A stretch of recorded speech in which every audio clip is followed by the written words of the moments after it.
The night finally rolls around where I'm supposed to meet with Damien. The next day we had left another beautifully crafted letter thanking for mine and agreeing to the evening. Amanda helps me pick out a nice outfit and I show up to the theater a little bit early. It's a chilly night and the theater is kind of crowded, but it's still nice. How do you do? I jump at the sound of his voice and turn around to see Damien right behind me. You almost gave me a heart attack. How long were you there for? I don't know, I just walked up. My apologies for frightening you. What was that thunder? Is it gonna rain soon? I didn't hear anything. What? What? What? Regardless, the hour grows close. Shall we take our seats in the cinema? I must thank you again for purchasing our tickets. Please, allow me to repay the deed in Sour Patch Kids or perhaps Milk Duds. Let's do it. We get in line to buy snacks. As we're waiting, I hear a familiar voice behind us. Ugh, my dad's here. I turn around to find Lucienne standing a few feet behind us with a gaggle of other goth kids. Lucienne, how nice to see you. I didn't know you were coming to the theater. I'm glad to see you spending some quality time with your friends. Whatever, Dad. And what movie will you be attending tonight? My friends are making me see some kids' movie about talking animals. I don't really care about it. Well, I do hope you enjoy your evening. We'll be watching Vampire Crusade 2, Evil Never Dies. What? You? Watching that? Yeah, I thought Damien would enjoy it. Good luck with that, Dad. Lucien rejoins his friends and I look over to Damien. Good luck with what? It's nothing, my son loves to tease. We wait in line for a little longer and Damien buys us snacks. He seems a little nervous. I wonder what's wrong. Damien and I take our seats and settle in for previews. Glancing at him, I can see that he's sweating profusely and gripping his armrest. Is everything okay? Everything is perfectly fine. I'm so, excited for this film. I'm a devoted patron of the arts, especially the scary ones. The scarier the art, the better. Do you have a favorite horror movie? Of course, I have a favorite horror movie. Mine is Halloween Town. Terrifying. Is that an actually terrifying movie? Or, 'cause that's a good movie. Oh. Interesting. That's odd. I don't seem to remember Halloween Town being that scary. I would have expected him to bring up some sort of strange foreign horror film that I've never heard of. Damien's knuckles are turning white. It looks like he's about to rip their armrest off. Wait a second. Damien, are you afraid of horror movies? What?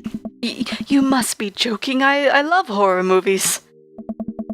The lights dim for the film. Oh, Damien screams. I apologize, I was thinking about something far scarier than this movie, which is not scary at all. Oh. We settle in as the film starts. I offer Damien some licorice, and he takes one. I take note of how much his hand is shaking. The title flashes across screen in bloody letters. Vampire Crusade 2, Evil Never Dies. A pale man with long silver hair, glittering red eyes, and well-oiled abs sits up in his coffin. Awaken my coven. Two more vampires slide the tops of their stone coffins onto the floor. Brother, is it time? Yes, husband, but also mortal enemy. It is time. The three look at each other, and then to the camera. For the Vampire Crusade. This rules. The trio of vampires fly off into the night as foreboding organ music plays in the distance. I somehow get lost in the movie. As dumb as it sounded, it's actually a pretty fun flick. We get to a tense moment of the movie where Romulus Trueblood sits at a truce meeting with the general of the human army, whose wife Romulus has fallen in love with. Romulus, it is good to finally meet you.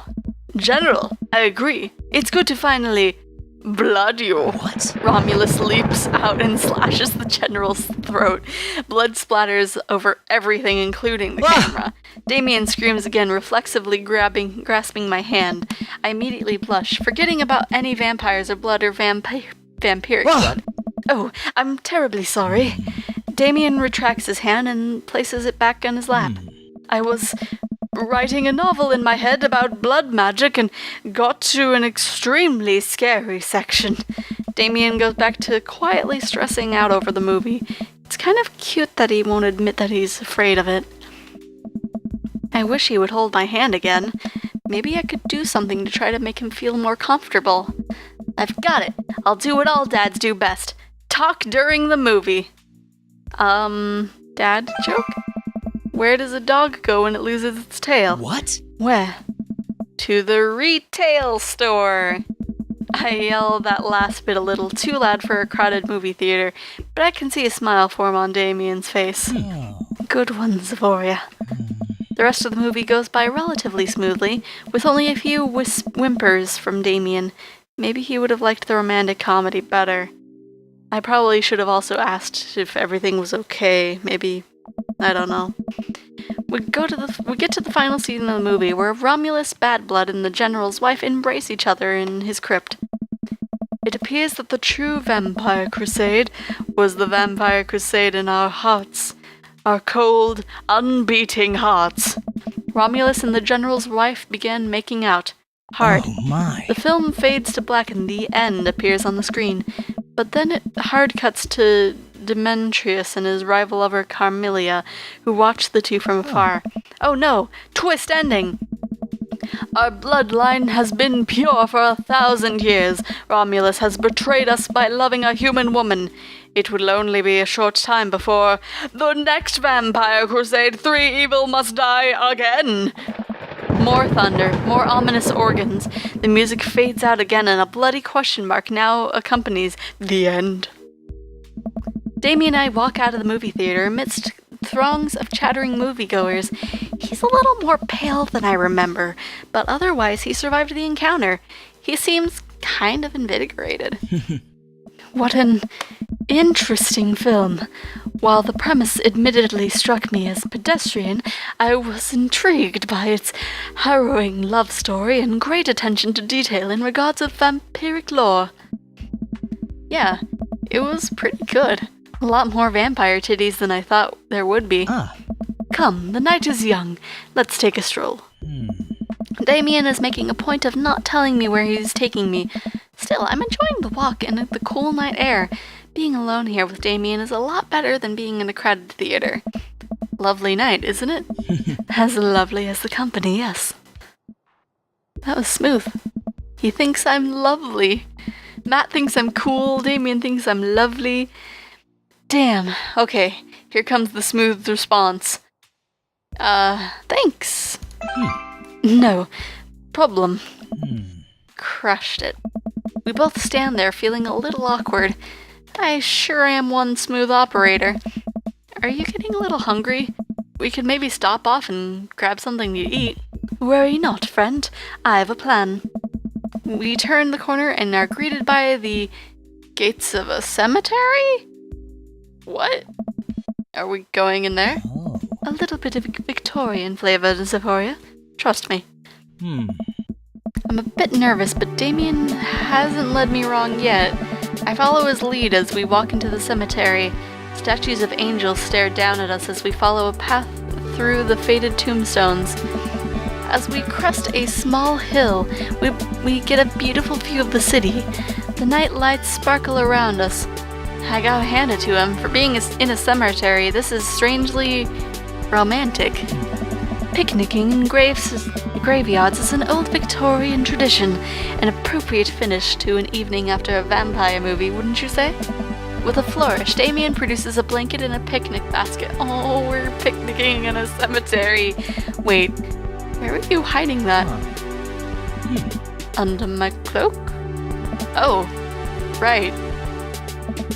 Damien unfolds the blanket and we both sit down, gazing out at the city lights. He produces a bottle of red wine and a fine selection of cheeses.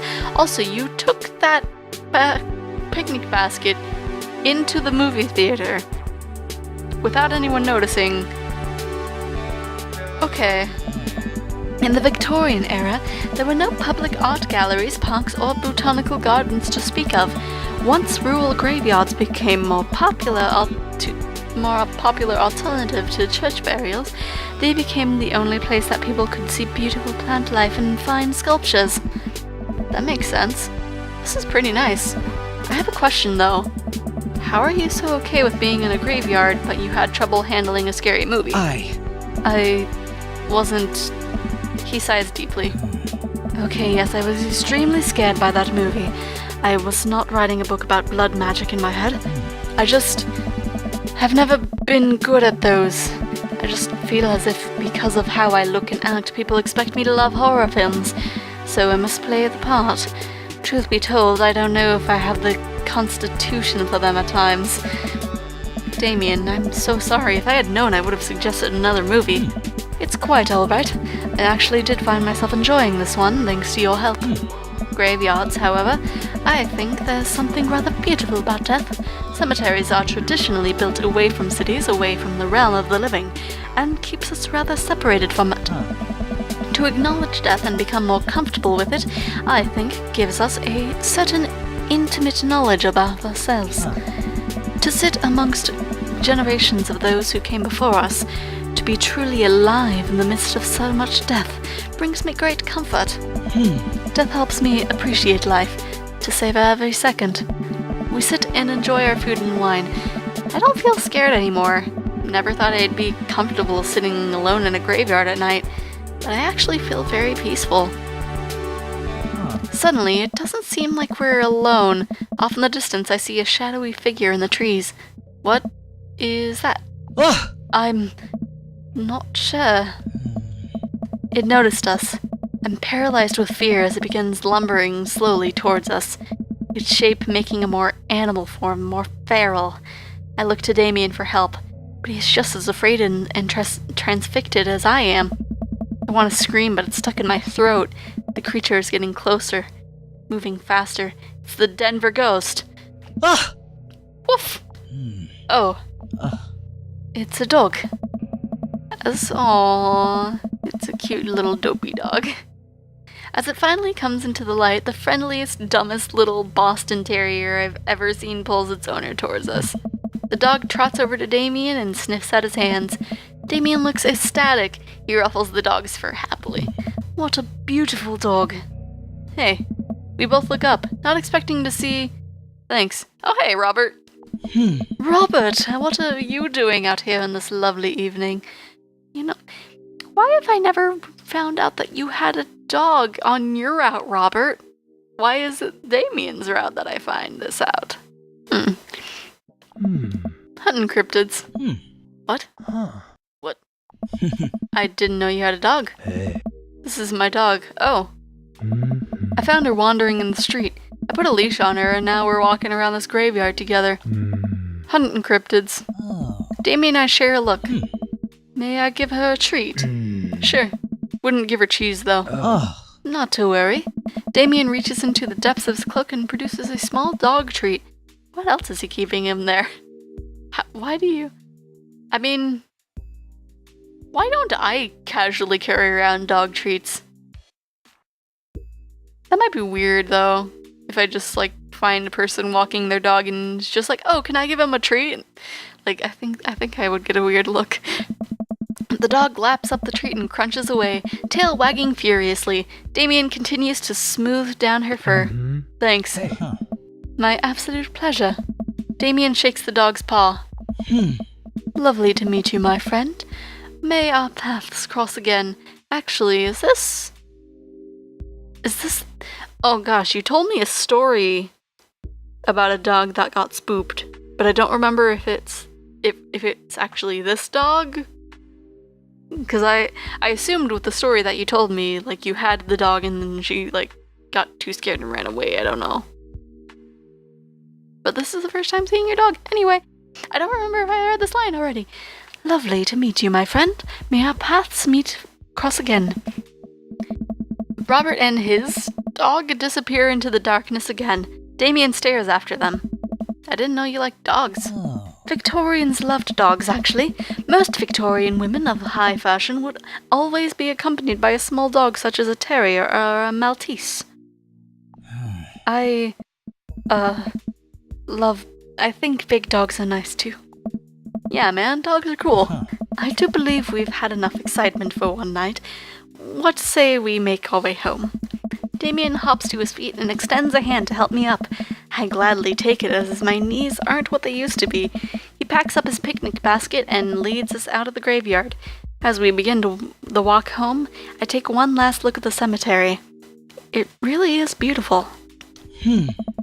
Like a proper gentleman, Damien walks me to my doorstep. Thank you ever so kindly for your company tonight. Damien, it was my pleasure. Xephoria, if you'll allow me, it would bring me great joy to offer you a token of my affection. Damien reaches into his cloak and pulls out a folded, monogrammed handkerchief. He presses it into my hand. Wow, thank you, Damien. Probably this one. A noble propose. Finally got some eggplants for you. Damien shuffles his feet. I just want to say that it's rare to find someone like you. Someone who's open to my eccentricities. It's nice to feel so accepted. Thank you. Damien gives my hand a quick squeeze. Damien blushes and hastily retracts his hands. No, I want to smooch. I must take my leave. Good night. I guess I might not smooch until third dates. Before I can say anything else, he's gone. Huh. I unlock the door and step inside. Whoa! Like a whirlwind, Amanda runs from the window and plops down on the couch, trying to look nonchalant. Hey, Dad, what's up? Were you watching me from the window? No, I was just, Okay, yes. How was the movie? Lots of vampire titties. Told ya. But, as it turns out, Damien is Wait, Amanda doesn't need to know that. I'll keep it between me and Damien. Scary cool. Yep, he's so cool it's scary. Nice save, Xephoria. Did you know that graveyards used to be a place to throw parties? I think I'm misremembering that. Wow, that's pretty punk. Also, we saw a dog. Definitely thought it was a werewolf for a minute, though. How can you be so sure it wasn't a werewolf? How can you be so sure I'm not a werewolf? And how can I be so sure that you're not a werewolf? Amanda's eyes narrow. I don't trust you. Nor I you. We make intense, wary eye contact for a second. Anyway, I'm calling it for the night. Don't stay up too late, will ya? I'll try not to howl at the moon past midnight. Okay, let's see how we did. I'm assuming an A. At best. Let's see. You got more dad points than daddy points. My dear friend, you've simply taken the egg on this one. Taken the egg is it's a Victorian phrase. It technically means winning, so, ultimately, you've won. Now I am caught in between whose third date to go for first. 'Cause you are adorable. Robert, I went for first, 'cause, multiple reasons. But, this is gonna be a hard choice. Who to go for first? Do I get a little bit more Amanda time? Good. It's a beautiful night and the air smells so fresh, so I decide to take the long way home. I casually stroll through the neighborhood, taking in the sights and sounds of a suburban city with a low crime rate and wide walkable sidewalks at night. As I approach the bar, I can hear patrons inside cheering. Oh, I bet the game is on. I wonder if my team is playing tonight. A drop of water hits my head, and now it's lots of drops of water. It's pouring rain. Maybe I should wait this out inside. I order a beer from the bar and settle in. It turns out that my team isn't playing tonight, but I can certainly enjoy the game regardless. The bar is unusually crowded, and the feeling of the camaraderie over the shared love for the game makes me smile. Sports are nice. I look over into the corner and spot none other than Mary, sitting alone and in the corner, nursing a cocktail. Something about her seems different this time. Now that she's by herself and not hanging off of some younger guy, she looks so sad. Oh. She looks up and half-heartedly raises her glass to me before staring off into middle distance. You know what? Let's chat with her. Like, it wouldn't hurt.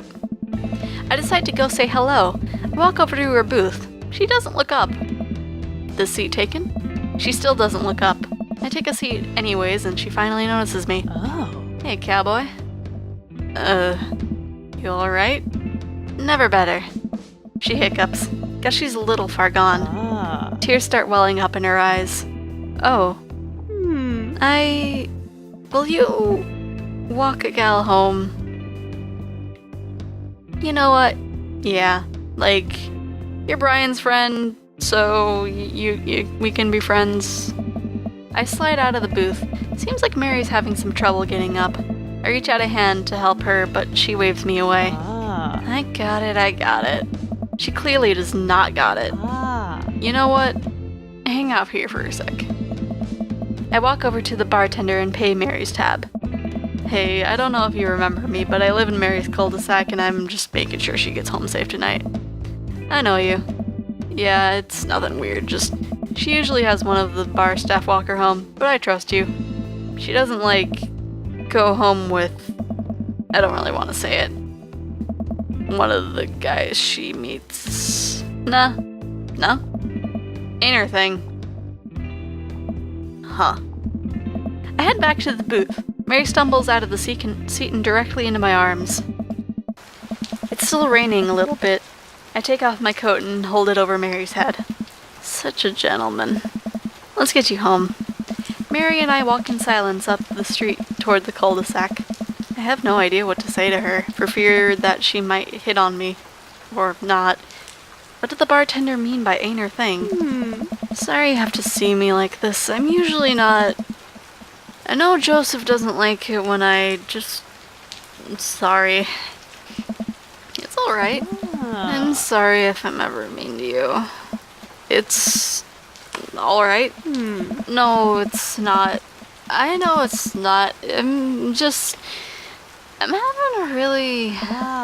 Forget it. As we get to the cul-de-sac, I can feel Mary starting to slow down. By the time we arrive to the doorstep, she pulls away from me. Wait, can we just... Hold on. What's wrong? Hey. How about another drink? Old time's sake? Come on, Mary, it's bedtime. Mary looks me up and down, giving me a half smile. Hey. You're right. She pulls me in close for a hug, holding on to me a little longer than feels appropriate. She mumbles into my chest. Hey. You're a good kid. Thanks for the company. Mary gives me a pat on the back, straightens up her sweater, and walks the rest of the way to the front door herself. Huh. Interesting.